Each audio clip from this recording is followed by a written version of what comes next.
Hello everyone, Vulcan here, and today, as the title suggests, I'm bringing you a theory video with regards to silver eyes and how I think they work.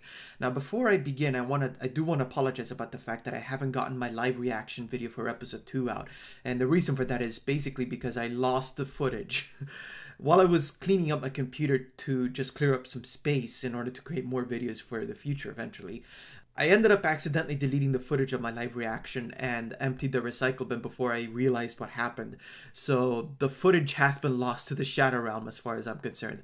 Now, some of you might know a way to recover it. I don't know the way, but if one of you does, do comment down in the section below. For now, all I can say is I apologize, but my live reaction for episode 3 is safe and sound. It will come out. So no worries about that. Watch out for that when episode 3 comes out on YouTube.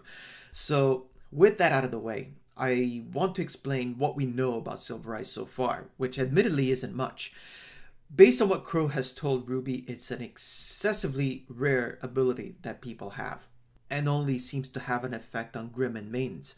Now, this is suggested by what Salem said in regards to Cinder's crippling weakness, and also further indicated when evil Obi-Wan and Hazel said that they've dealt with their kind before. So we know that silver-eyed warriors aren't invincible. They can be beaten by regular people.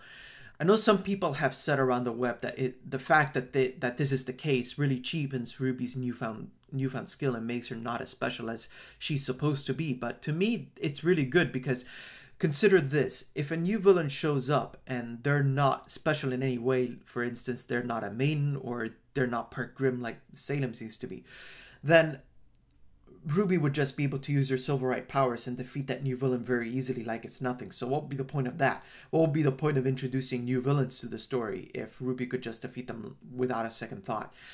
Villains like Adam and the Assassin's Creed bros will be literally nothing as time goes on. I'd like for them to be literally nothing, like completely worthless fodder at some point, but not because RWBY is able to use Silver Eyes, but simply because the main characters in RWBY have become that much stronger as the series progressed. Bear in mind that this series is supposed to go on for many volumes for many years.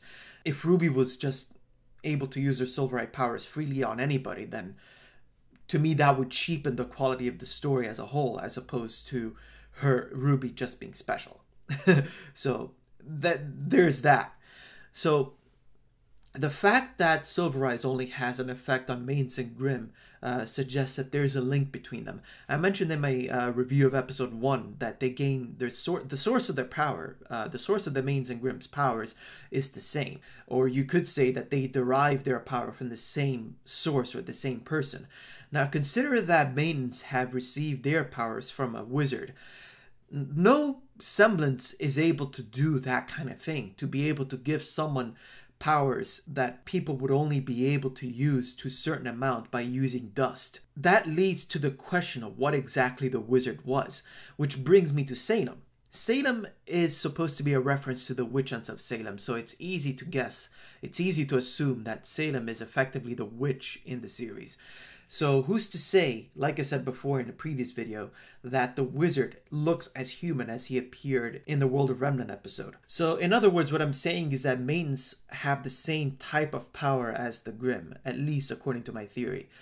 So, and that would explain why they're both weak against Silver Eyes. So how do Silver Eyes work? Well, basically, the way I see it is that it doesn't make RWBY stronger against them, but rather it nullifies those particular types of powers. And to me, when I saw RWBY, when RWBY awakened her power for the first time, and the whole screen turned white, and then the Grim Dragon became completely frozen in place, and Cinder was apparently powerless against her, that reminded me of something that appears in a Chinese manga called Feng Chen Ji. Now, I don't think that a lot of you would have read the series, so I will explain where this comes from. Basically, one of the main villains in the series has a certain power called monochrome. This is a divine power, and it's described as such. It's a power that suppresses and counters any sort of offensive forces. Under said power, every living thing under heaven will lose its color and radiance, signifying the withering of vitality. So when I first saw RWBY use her silver eyes, the whole scene just felt very familiar to me because It is very similar to the power that two characters of Feng Chi are famous for using, these being Tian and Ago. Now, Tian in particular uses a variant of monochrome called White Wall. As you can see, it's quite similar to what RWBY used against the Grim Dragon and Cinder. And in particular, the fact that the loss of color signifies the withering of vitality, it was very similar to what happened to the Grim Dragon and Cinder. And this is signified by the way the Grim Dragon was frozen, and furthermore by the way that Cinder lost her voice. So I'm not suggesting necessarily that Silverite powers causes its opponents to lose their vitality, but at the very least, so long as someone is locked within the range of the Silverite powers, and they will lose their ability to use their own skills. And like I said before, this only has an effect on Grim and Maidens. So it's certainly nothing as overpowered as what monochrome is, but it certainly is a power to be reckoned with due to the fact that it weakens the opponent by nullifying their powers. And depending on the type of the opponent, it can be either mildly effective or super effective. Now, against regular people, it may not be very effective, but it would still help a Silverite warrior to be using those powers. Now, the way monochrome works is that it creates sort of barriers or walls that the opponent has to break through. These walls can be overpowered, but it is not always the case. Now, overpowering these monochrome walls for regular warriors against Silver Eyes may not be excessively difficult, and the way Evil Obi-Wan and Hazel were talking about it, that certainly seems to be the case. But when the opponent is a Grim or a Maiden, then breaking through these walls becomes particularly difficult. I expect in the future that RWBY will be able to control this power more freely, but she will have to work for it. She will have to train her power. So, considering again that Evil Obi-Wan and Hazel said that they've dealt with their kind before, it suggests to me that there will be other Silverite warriors appearing later on in the series who may or may not help RWBY. So it'll be very interesting to see what these other Silverite warriors will be up to, and hopefully will also shed light on exactly how the Silverite power works. So hopefully that will come soon, but I'm not holding my breath for it, at least for this volume.